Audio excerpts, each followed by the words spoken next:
I could break into conversations.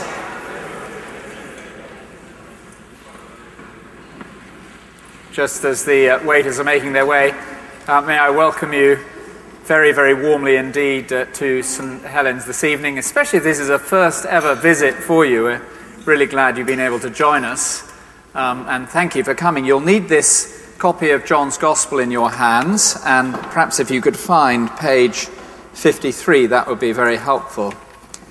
I didn't get started as a Christian until around about my 18th, 19th birthday.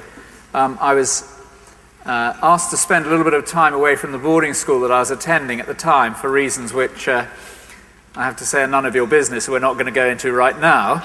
And in that period I went to stay with my grandfather, who was a very clear Christian, and over the course of that period he started to explain to me that the Christian faith, at the heart of the Christian faith, is the person Jesus Christ. Now, I'd never twigged to that. So I thought Christianity was about religion, ritual, rules, rote, being good, that sort of stuff. I hadn't twigged that Christianity, at its heart, is about the person Jesus Christ. And that's when I began my investigation. I didn't actually realize or fully grasp why it was that Jesus died for a further 15 months or so. I remember it very, very distinctly. I was an undergraduate at the time, and I remember just before Easter hearing a talk from somebody who explained why it was that Jesus had to die. Why did Jesus have to die? His life was described by Lord Tennyson as more beautiful than the greatest of his miracles.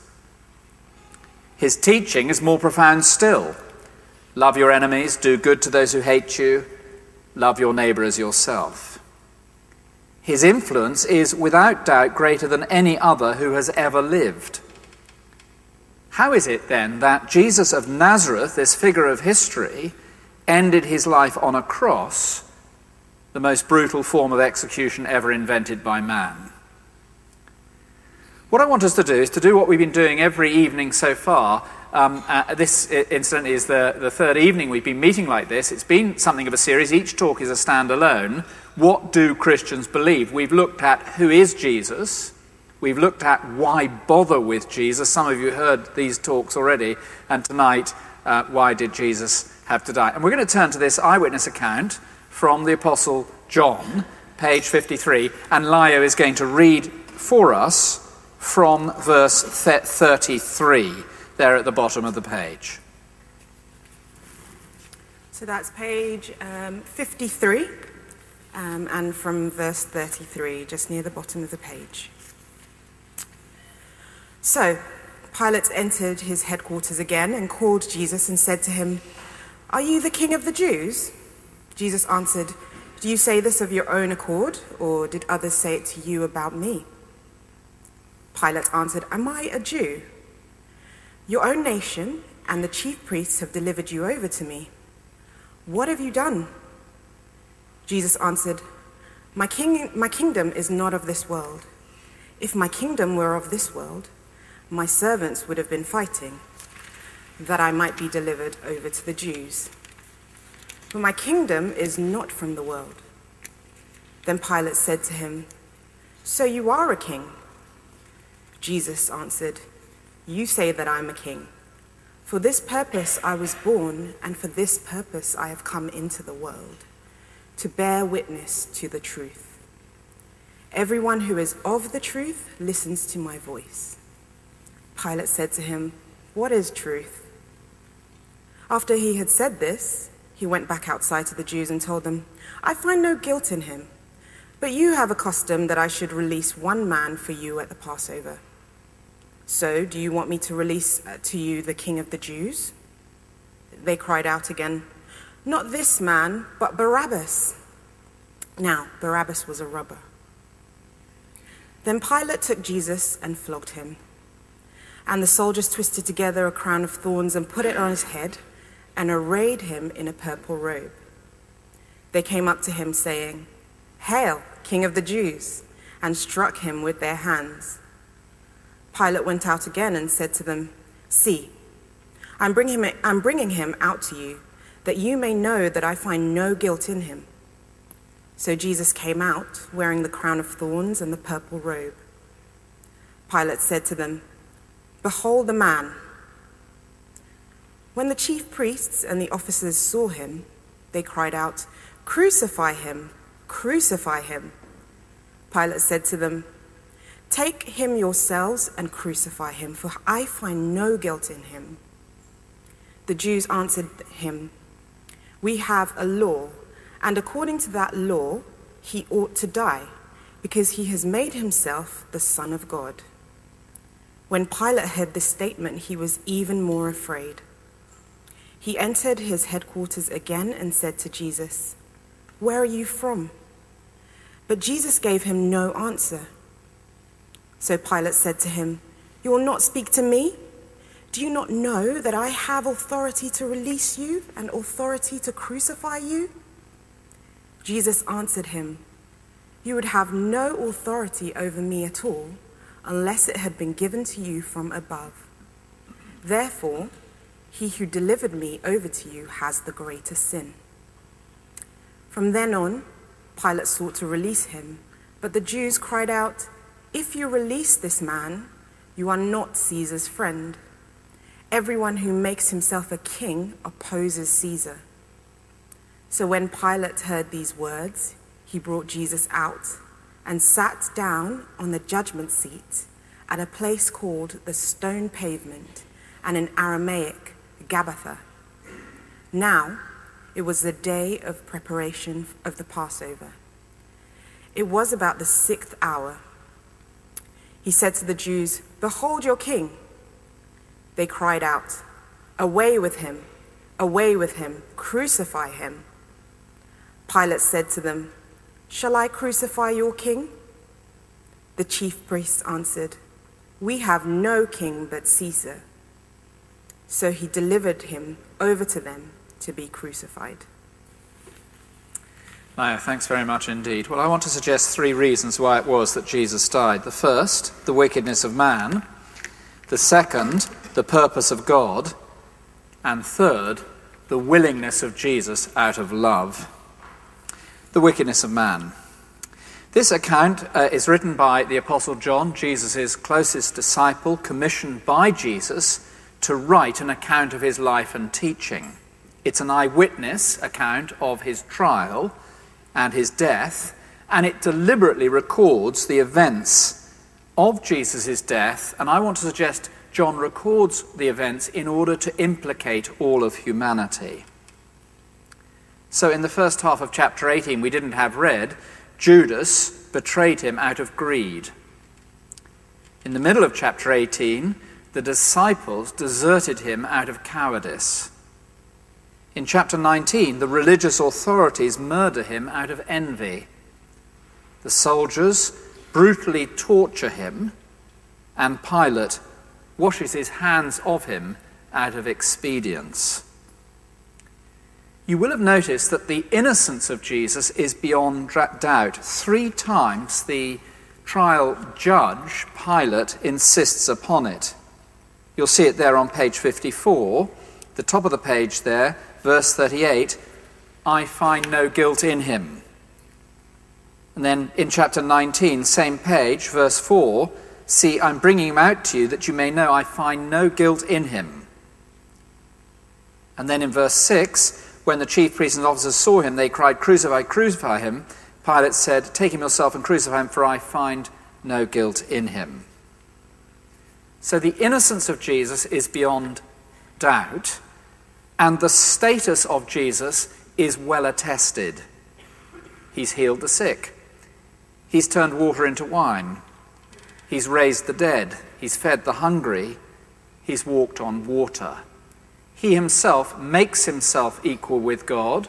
He has said, "I and the Father are one." And he has said, as we saw 2 nights ago, "Anyone who has seen me has seen the Father." And yet it seems, in face of the evidence and regardless of his status, all join together in order to do away with him. And John's aim, as he records this account, the details of Jesus' death, is to indicate that all of humanity is implicated. Glance for a moment at the chief priests. They do what religious establishments the world over do. They're told quite clearly by Pilate that he's innocent of all charges. I find no guilt in him. I find no guilt in him. I find no guilt in him. They are offered his release there in verse 39. You have a custom that I should release one man for you at the Passover. Do you want me to release to you the King of the Jews? They demand instead the release of a convicted criminal. They cried out again, not this man, but Barabbas. Barabbas was a robber. The hypocrisy is pointed out for us as they cry out, we have no king but Caesar, even as they demand the death of Jesus. So the religious establishment by this stage in the gospel is fed up with God's king disturbing the status quo. He rocks the boat.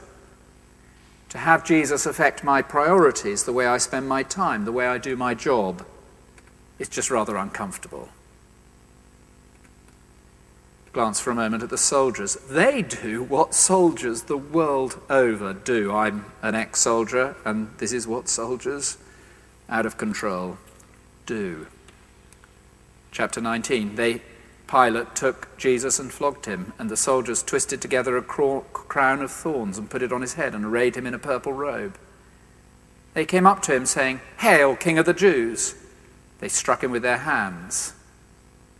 So they flog Jesus, they twist a crown of thorns, sharp thorns, probably from the date palm. They force it down on his head, and then they clothe him in a purple robe to indicate royalty, mocking his claims.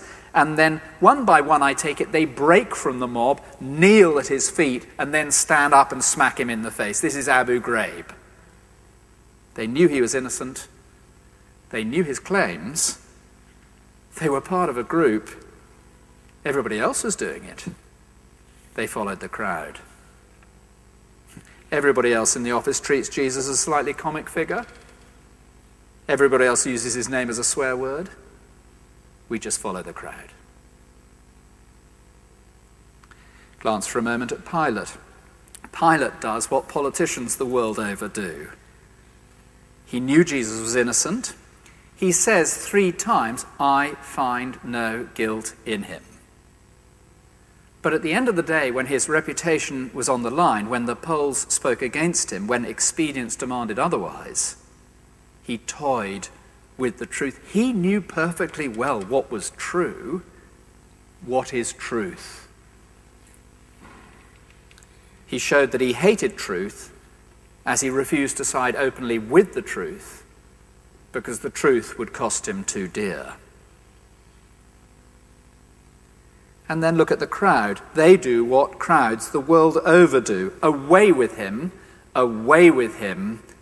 crucify him. And then look at the disciples. They do what disciples the world over do. We haven't had that bit read to us, but in chapter 18, Peter says, I never knew the man. You also are one of his disciples, aren't you? I am not. You're not one of his disciples, are you? I am not. Did I not see you in the garden with him?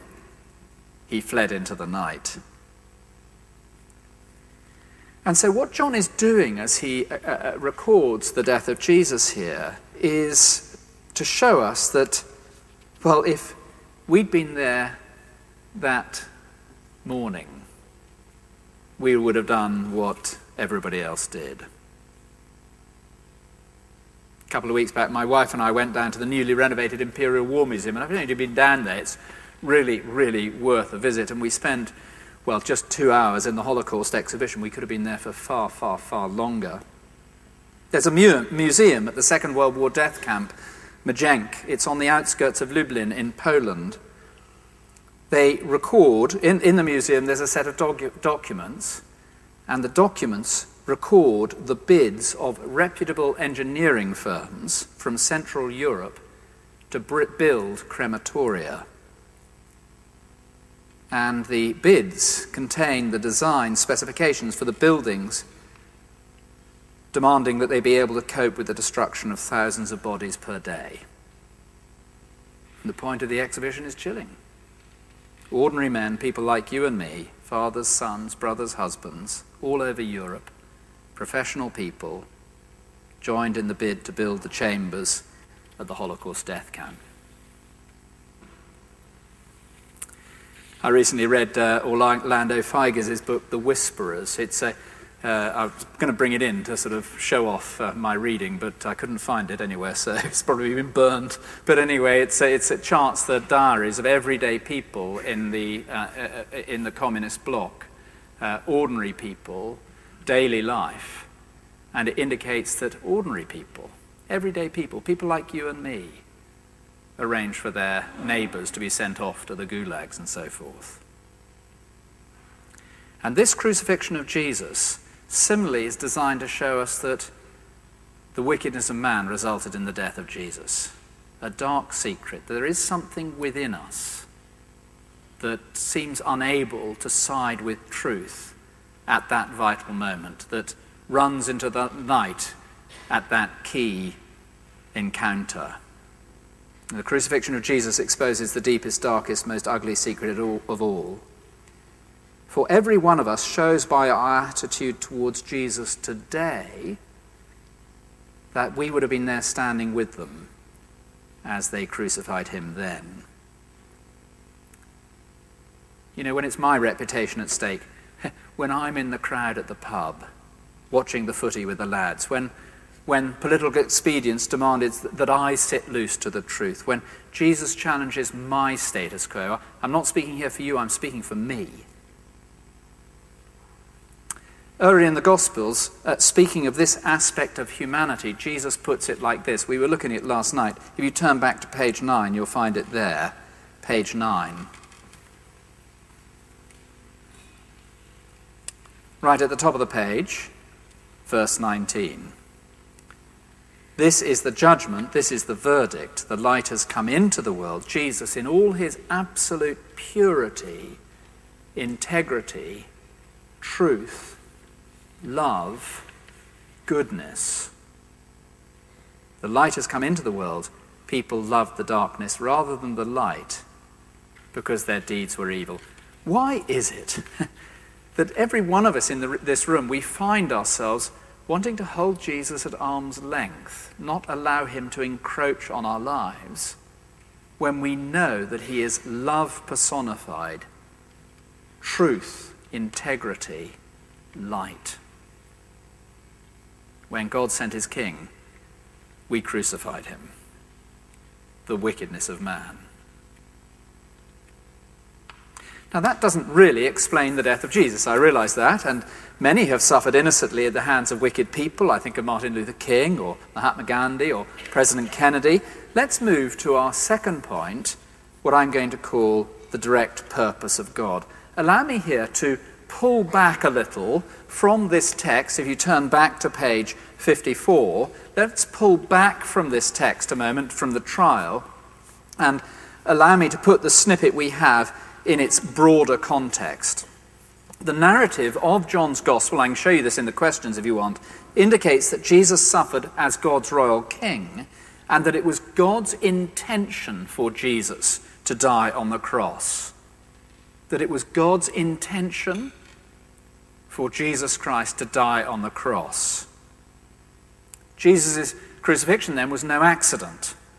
It was rather the climactic hour, the crowning purpose, the moment of Jesus' glory and of God's.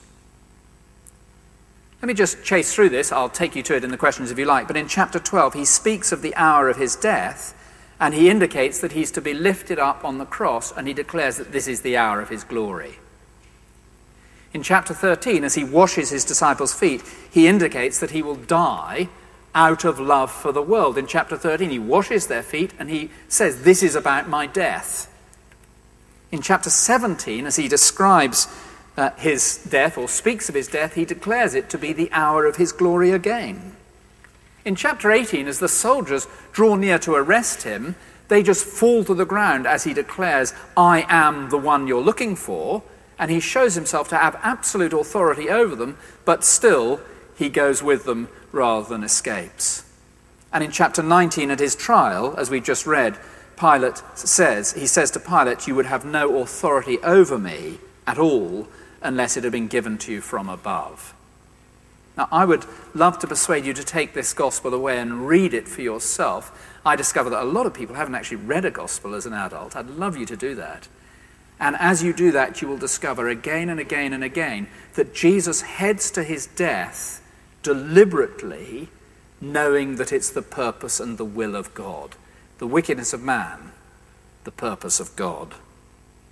It was the deliberate desire of God throughout history that his Son should come to this planet and suffer and die and rise and reign. It was no mistake. Very shortly after I got started in this sort of Christian work and Bible teaching work that I do, we were running a course in the church I was working at called Christianity Explained. We run it here, Christianity Explored, and I hope some of you might decide to do it after this evening. And in week 1 of Christianity Explored, we look at the identity of Jesus, just as we did on Tuesday this week. And there were about 20 people in the room, and I was speaking.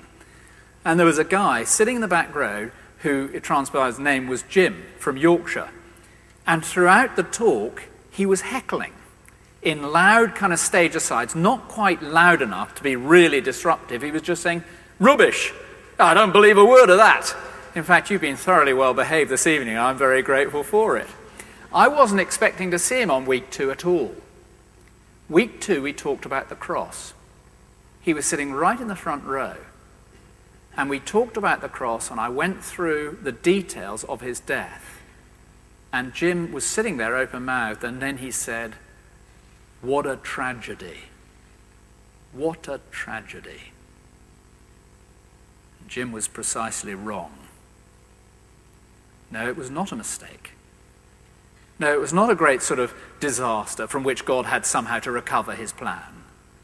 No, it was God's intention that the hour of his glory should be on display for the world as Jesus was lifted up on a cross, even under the wicked plans and purpose of man, to die. Why did Jesus die? Jesus died because of our wickedness, yours and mine. Jesus died because of God's plan. Even as the soldiers beat him, and they came forward one by one and smacked him in the face, carried along by the adrenaline of the mob, they were carrying out God's plan. Even as Judas betrayed him, he was carrying out God's plan. Even as the disciples deserted him, even as Pilate washed his hands of him, even as the crowds bayed for his blood, even as the chief priests demand that they release Barabbas, the convicted robber, rather than Jesus, they were carrying out God's plan. I wonder if you could look again on page 54 at sentence number 5, verse 5 on page 54. I think there is intended to be considerable irony here. So Jesus came out wearing the crown of thorns and the purple robe, and Pilate said to them, "Behold the man," famous ecce homo. Pilate is laughing. Here he is. Here's your king, a pantomime figure. And yet if we've been reading the gospel, or the whole of the Bible actually, up to this place, John is deadly serious.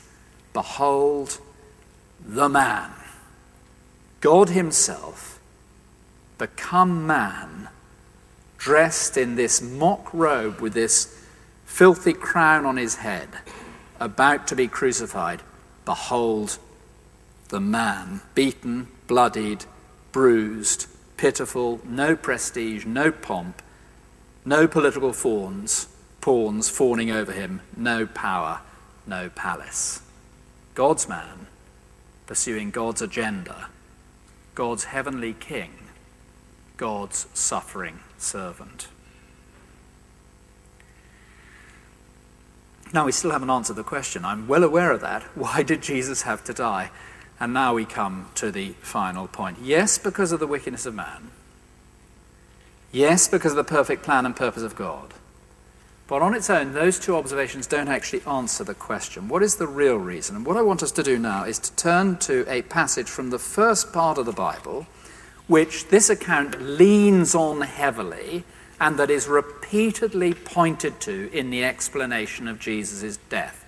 Inside your John's Gospel, there will have been this little card. Have you got that card that was, I hope, there marking the place? Here is the prophet Isaiah writing 750, 800 years before the coming of Jesus, speaking of Jesus and his death. He was wounded for our transgressions. He was crushed for our iniquities. Upon him was the chastisement that brought us peace. With his stripes we are healed. All we like sheep have gone astray. We have turned everyone to his own way, and the Lord has laid on him the iniquity of us all. Now, I wonder if you see the language of substitution there. It's there in the verse again and again. He was wounded for our transgressions. He was crushed for our iniquities. Upon him was the chastisement that brought us peace. He was pierced for our transgressions. I wonder if you see the language of God's purpose and plan there. All we like sheep have gone astray. We've turned everyone to his own way. But the Lord, that's God in heaven, has laid on him, that's Jesus on the cross, the iniquity, the sin of us all. Transgression is a word that speaks of willful rebellion against God. Iniquity is a word literally means to bend or to bend double. It speaks of a broken human nature, the sin of humanity. And so the purpose of God's servant king, suffering as he does, is that he should carry God's just judgment at our human sin, iniquity, rebellion, in our place on the cross. When John the Baptist first identifies Jesus, way back in chapter 1 of the Gospel, he points at Jesus and he says, "Behold the Lamb of God who takes away the sin of the world." And that is a reference to this passage where Jesus, suffering as a sheep going to slaughter, goes to his death and carries in his body God's judgment at your sin and mine. Jesus fully God, Jesus fully man, Jesus having lived a perfect life as God, goes to his death on the cross and carries God's just judgment at all that you and I have ever done to offend him. Why did he suffer? Because of the wickedness of humanity. Why did he suffer? Because of the plan and purpose of God. Why did he suffer? Because of his willingness, out of love, to enter into this world and to carry on his shoulder what is known as the sin, the rebellion, all that you and I have done against God in our lives, so that we need not face the judgment of God at the end. Last December at the Martin's Place siege, Barrister Katrina Dawson, mother of three, shielded her friend, pregnant Julie Taylor, and gave her life in her place. Do you remember it? We honour her sacrifice. Last November, people flocked to the city, do you remember it? To witness the 880,000 poppies as we honoured their sacrifice. Here is a sacrifice that trumps all sacrifice. As at the cross, Jesus Christ, the Lamb of God, made the greatest sacrifice of all. His perfect life, fully man, fully God, carrying God's just judgment at all human wickedness. Each of us, myself included, has a track record of thoughts and deeds and any number of actions that implicate us before God the judge. We looked at that last night. out of expedience, in spite of what we know to be true, out of adrenaline infused by the mob, through the protection of self-interest, so as not to have the status quo disturbed, because that's just what everybody else is doing. Things that we have said and done and thought towards God our Creator. And out of his love, he purposed to enter into this world in the form of a human, to go to a cross under the wickedness of man in order to carry his just judgment at all that you and I have ever done against him. Such love. The verse we looked at last night, God so loved the world that he gave his only Son, that whoever believes in him should not perish, but have eternal life. Why did Jesus have to die? Our wickedness. God's plan. His love. Well, thank you very much indeed for listening. There'll be a chance for questions now. I think we're going to have pudding, and then I will do my best to answer any questions we might have. And I'll hand over to Andrew. He'll explain precisely what's going to happen. Exactly as William said. If you could just jot down any questions now, and the waiters will come and collect them from you. Time for dessert, and then at past, I will put your questions to William. Thank you.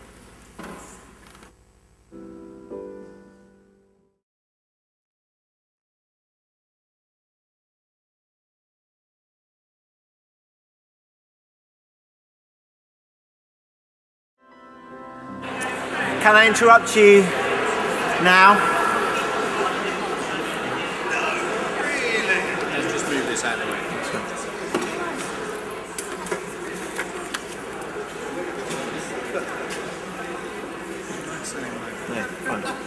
Please do carry on eating dessert and drinking coffee as we go. We've got lots of questions.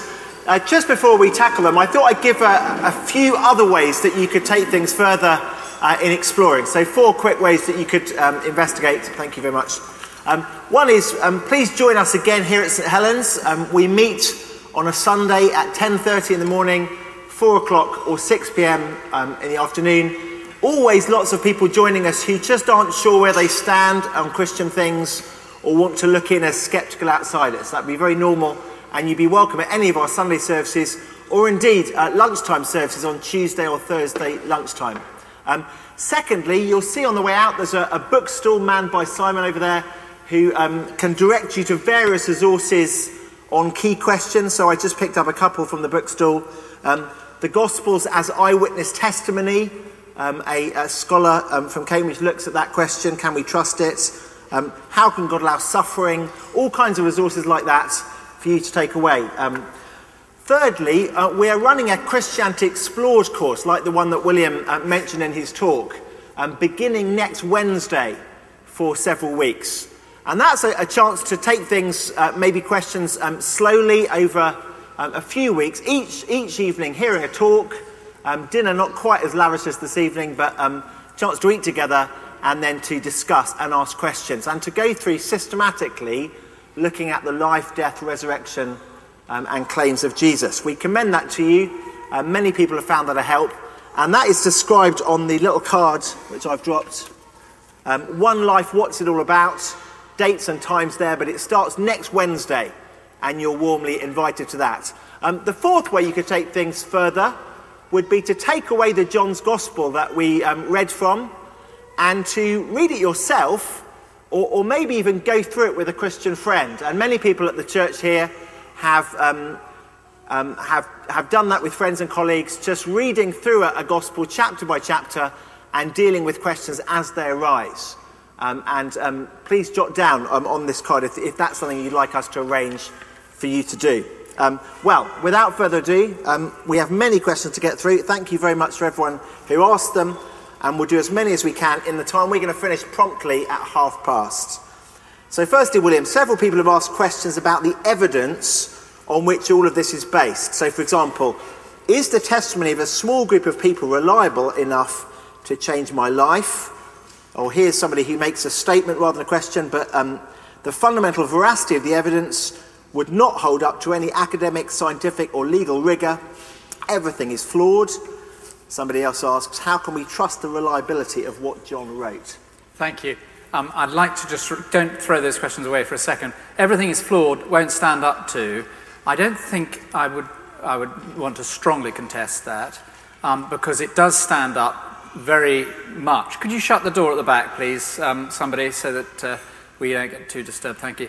It does stand up to close scrutiny on the basis of historical material. So I just happened to have a wedding here the other day. The young lad who was getting married has a PhD in history from King's. His supervisor was here, Professor Anne Duggan.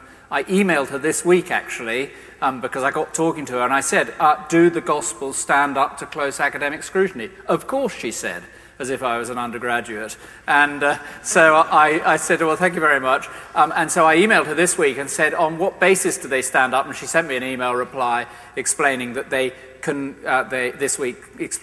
do actually tie in with what you expect of historical material of its day. Now, I answered this in detail 2 nights ago, and I'd encourage you to get hold of that tape and listen to the question. Now, we spent 10 minutes on it.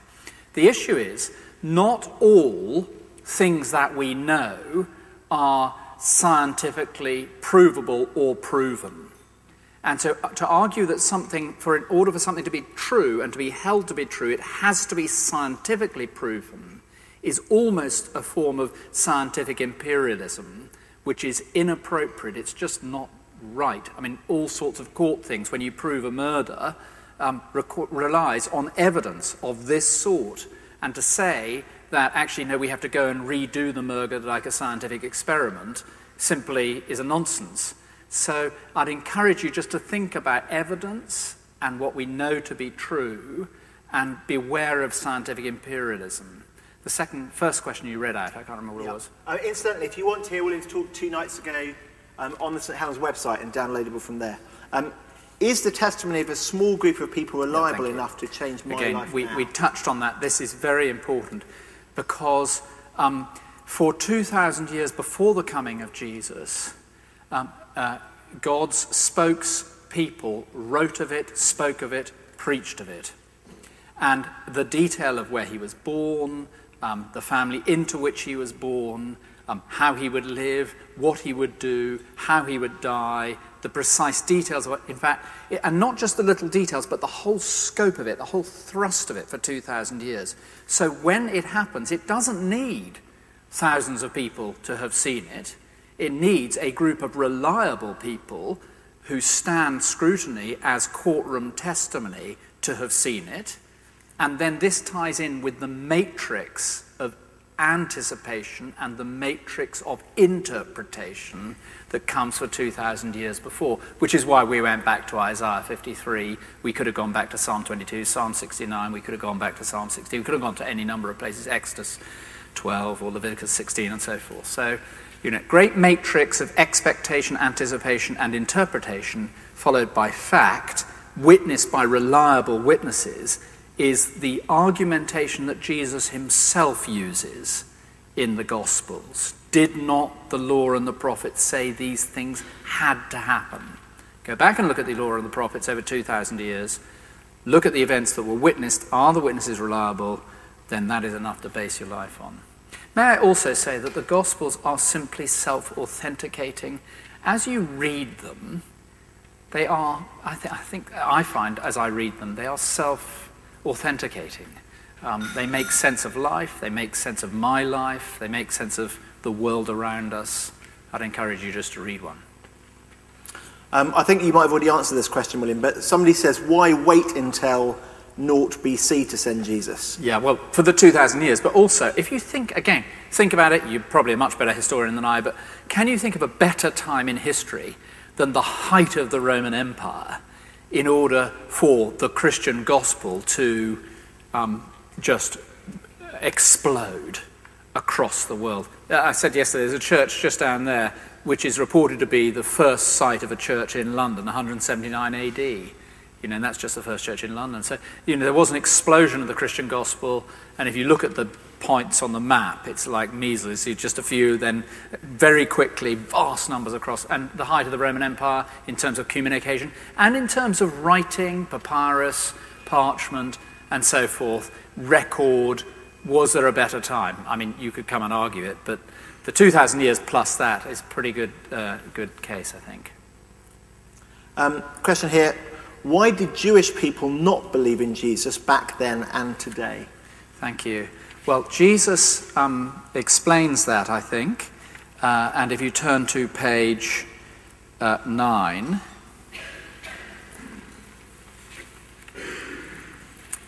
Now, in a sense, well, there's a lot of this account which is given down to this.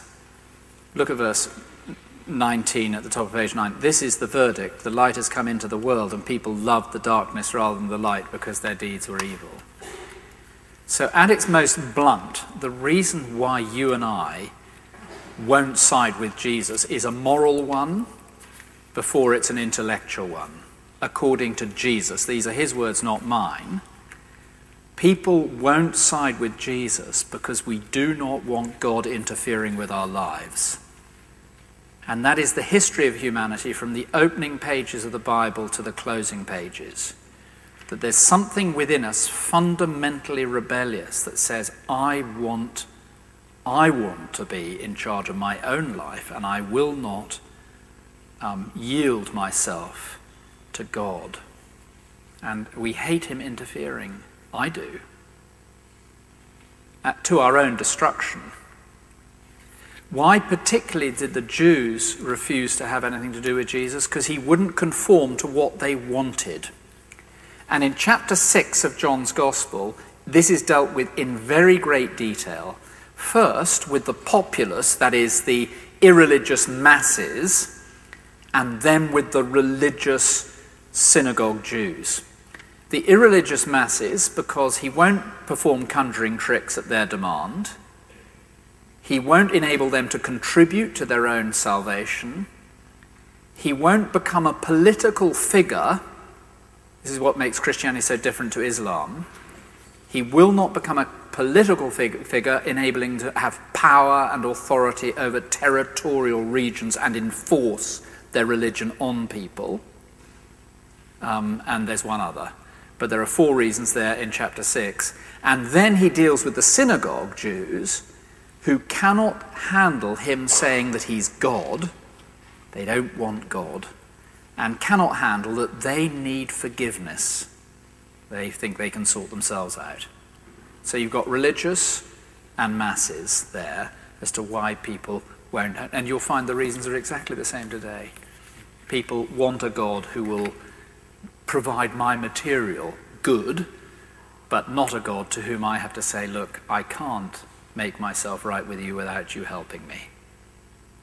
It's a fascinating chapter.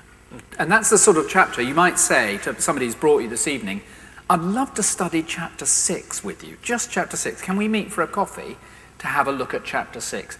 Make sure you meet for 3 coffees, because it requires three sessions, okay? Just say, could you spare the time for just 3 coffees?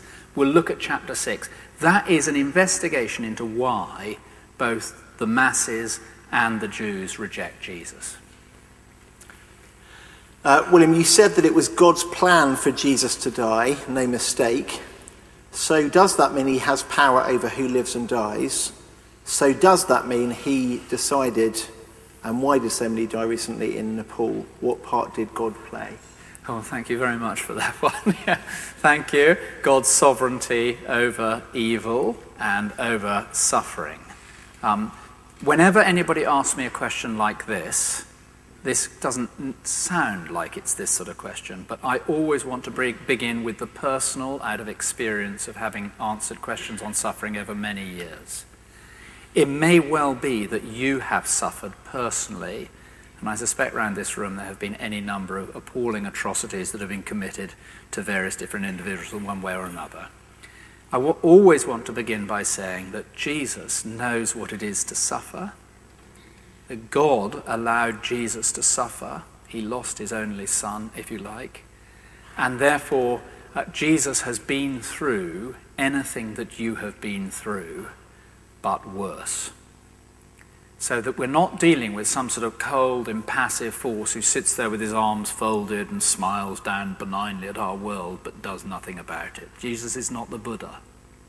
Okay? He has actually suffered in order to save us from our rebellion against God.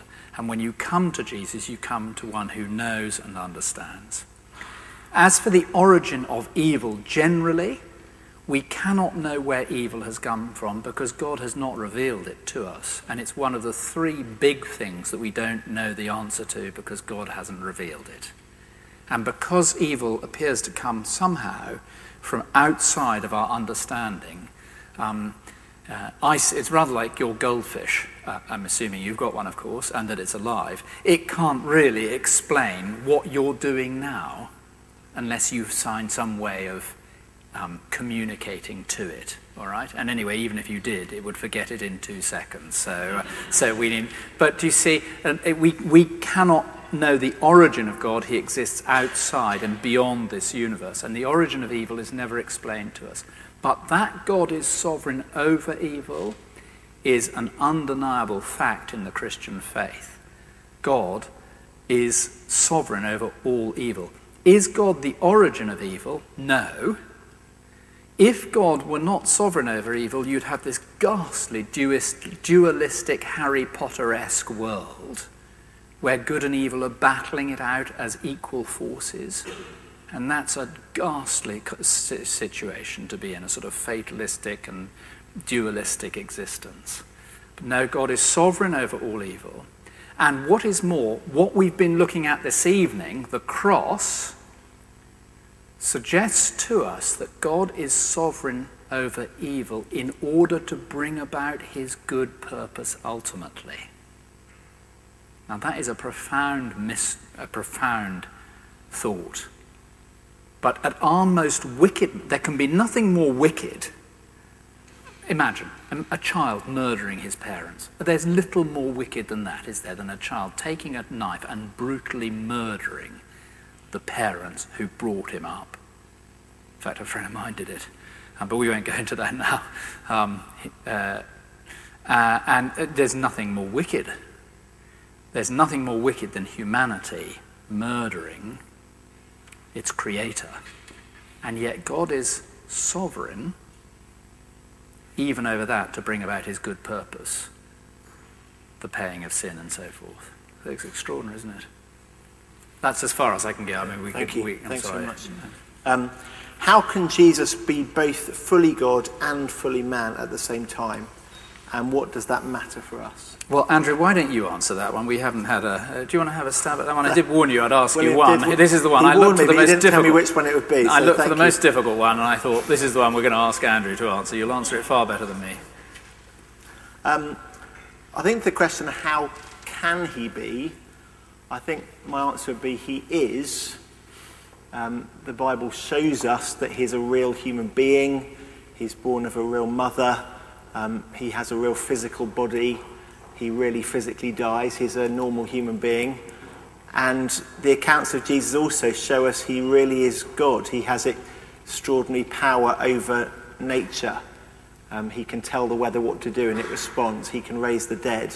So as you read the accounts of Jesus, I think it's unmistakable that he is a man, and it's unmistakable that he is God. How can he be? I think my answer is he just is, and the reason we find that difficult to understand is we don't have analogies for that, because no other human being that we know is also God. So in that sense, it's a one-off. We may not have the category to understand it, but as you encounter Jesus, you think, yes, this is who I'm encountering now. Why does that matter? He needs to be a human being to relate to us, and for us to relate to him. He needs to be able to be God to save us and to pay for our sins eternally. And so the death of Jesus requires God becoming a human being. Brilliant. I played my joker. I'm rather disappointed. I think I might have to have another one. That was terrific, Andrew. Thank you. That was really very helpful. Questions on sin. What is sin? Somebody else says, what is sin? And somebody else says, well, let's ask that first. Yeah. What I tried to do was to talk primarily in terms of rebellion and rejection. This is the verdict. Light has come into the world, but men loved darkness rather than the light because their deeds were evil. And so I tried to talk in terms of distancing myself from God, from holding God at arm's length, rather than using the language of sin, because it's a technical term. Sin at its heart is exactly that. You look at the first 4 of the 10 commandments, each one has to do with God, vertical, before it has to do with human beings, horizontal. So, I am the Lord your God, you shall have no other God before me.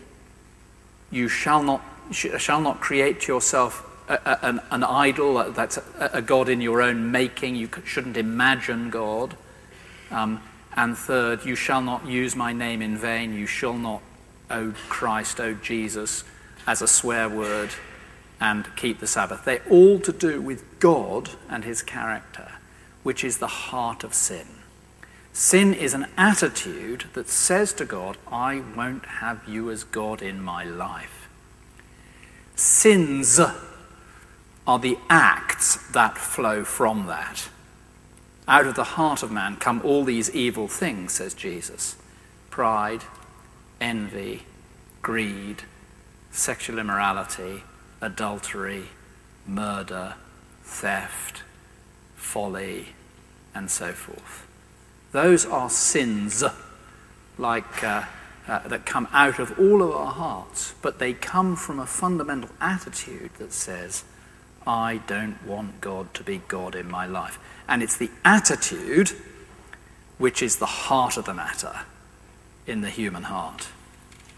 Thank you. We've got lots of kind of miscellaneous questions about different aspects of Jesus' death, and we'll try and take them quickly if we can, just to get through a selection. Why did Jesus have to die to change people? Why didn't he just perform the most amazing miracles ever? Yeah, thank you very much.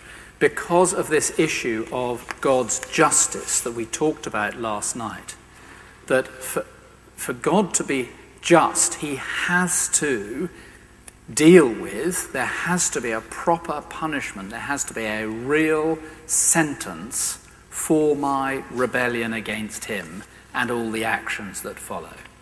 If God were just to brush it under the carpet and say, oh well, never mind, imagine what he would be like.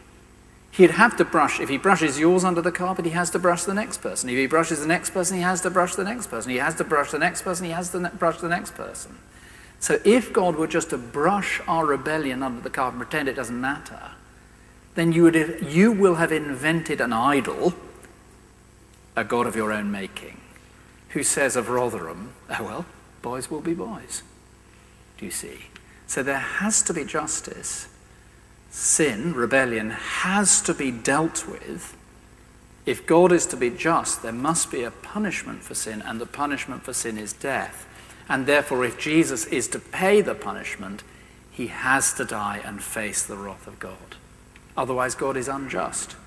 And the glory of the cross is that it holds up both the love of God and the justice of God. He is at the one time deeply loving, he does it for us.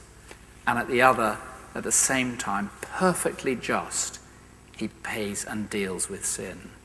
Hence, now is the hour of my glory. Related question. So much pain and suffering, so much blood and sacrifice. Does God like this? So much pain for Jesus. He's God. Wasn't there a better way? Or somebody else asks, why did God choose crucifixion instead of other ways that are less cruel and painful for Jesus? That's a very, very good question. May I say the pain of the crucifixion is not fundamentally in the physical, though that is an excruciating pain. And I think this is where the Passion of the Christ, Mel Gibson's film, actually misrepresents things. So yes, the pain is ghastly and gruesome, but the real pain is between God the Father and God the Son. For the first time in eternity, Jesus, as he puts it in John 18, drinking the cup of God's wrath. You think how angry we are at sin. Think how we feel when we see something like this happening. Now, picture what God feels as he looks at all the rebellious attitude and action of humanity. You look at that wrath, and Jesus talks about drinking the cup of God's wrath. And the context is drinking it to its dregs. So shall I not drink this cup? The cup refers, in Old Testament terms, it refers to all of the anger of God at human sin. And Jesus, on the cross, drains that cup to its dregs, so that anybody who then puts their trust in Jesus need not face the wrath of God. So the question was about the pain. In a sense, the crucifixion, the method is not huge, although lifting up as a public spectacle is, I think, it's a helpful thing, as we'll come to. I think there's another question on this in a minute. Yeah. Let's take one last question just because of time. Apologies for those who haven't had their questions answered. If Jesus hadn't been executed, would the Christian faith exist as it does today? No. Time for another? No, it wouldn't. Jesus refers to the cross as the moment of his glory. The cross shows that Jesus is truthful and full of integrity to the point of death, that God thinks truth matters. The cross shows justice. Justice matters to God. You think you're worried about justice. God is more worried. The cross shows love. The cross shows the faithfulness of God, that God keeps his promises over thousands of years. We think of politicians. Here is a leader you can really trust. The cross shows the selflessness of God. I was in the army. Serve to lead is the motto of everybody who's been to Sandhurst. Where does that come from? The Christian faith. The civil service. Where does that come from? The Christian faith. The idea that service is leadership is God's idea. You won't find it in any other religion. The cross shows service in leadership. The cross is the most beautiful thing as you look at it, as it's lifted up by that. Christianity would simply not be the same.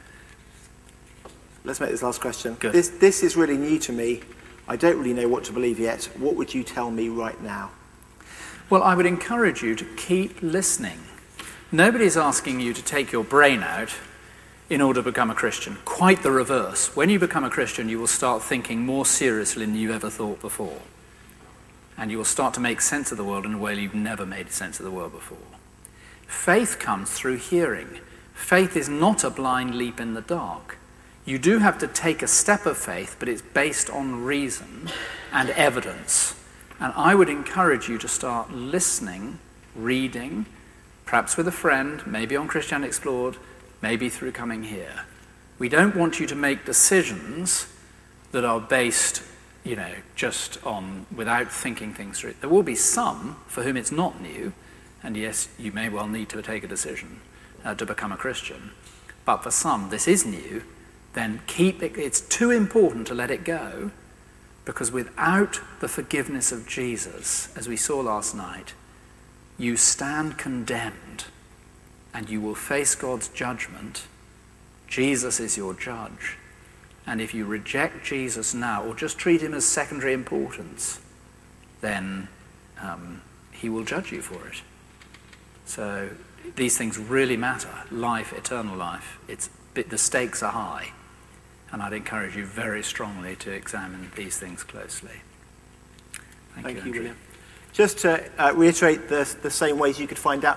There's some questions that weren't answered. We tried to give a good selection. William's going to be around for a while, so do nab him if you want to press a question we didn't get through. But otherwise, please join us on Sunday, 10:30, 4 or 6, or midweek on a Tuesday or Thursday lunchtime. Please do visit Simon on the bookstall over there. Simon is also leading the Christianity Explored course starting next week, and more details of that on your table on the orange card. Even if you want to come along to week 1 as a trial, there's no obligation to keep coming. See if it's useful. Try that out. Or perhaps take away this book and read it, as I say, on your own, or with a friend, with a coffee, or as William suggests, 3 coffees just for chapter 6. Thank you very much for coming. No hurry to rush off. Please stay and chat, and hope to see you again. Thank you.